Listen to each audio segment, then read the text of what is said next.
നമ്മുടെയൊക്കെ കുഞ്ഞുങ്ങൾ, പെൺകുഞ്ഞുങ്ങൾ ഈ ഒരു കാലിൽ മാത്രം ഒരു ചരടൊക്കെ കെട്ടിക്കൊണ്ട് നടക്കുന്നത് കാണുന്ന സാഹചര്യം ഉണ്ടായത്.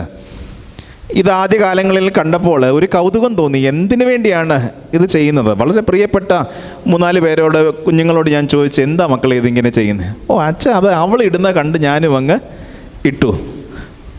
വീണ്ടും 1-2 പേരോട് ചോദിച്ചപ്പോൾ ഇത് തന്നെ മറുപടി. പിന്നെ എന്താണ് ഇതിൻ്റെ കാരണമെന്ന് ഇവർ പറഞ്ഞില്ലെങ്കിലും ഒന്ന് കണ്ടുപിടിക്കാനായിട്ട് നമ്മുടെ മനസ്സിലൊരു അന്വേഷണത്തിൻ്റെ ഒരു വിചാരം ഉണ്ടായി. അതുകൊണ്ട് നമ്മളൊക്കെ സാധാരണ ഇപ്പോൾ ചെയ്യുന്നത് പോലെ ഞാനും അന്ന് ഗൂഗിളിനെ ആശ്രയിച്ചു. അത് ടൈപ്പ് ചെയ്ത് നോക്കി, സിംഗിൾ ലെങ്ത് ആംഗ്ലെറ്റ് എന്ന് അടിച്ച് ആദ്യം വന്നതായ സെർച്ച് എഞ്ചിനിൽ ആദ്യം വന്ന കാര്യം കണ്ടപ്പോൾ തന്നെ കണ്ണു തള്ളിപ്പോയി. ഇതെന്തിനാണ് ഇടുന്നതെന്ന് ഇവർക്ക് അറിയുകയില്ല. കഴിഞ്ഞ ഇടയ്ക്ക് എൻ്റെ പള്ളിയിൽ സമായത്തിന് വന്ന ഒരു അമ്മാമ്മയുടെ കയ്യിൽ മഞ്ഞ കുറേ ചരട് കെട്ടിയേക്കുന്നത് കണ്ടു.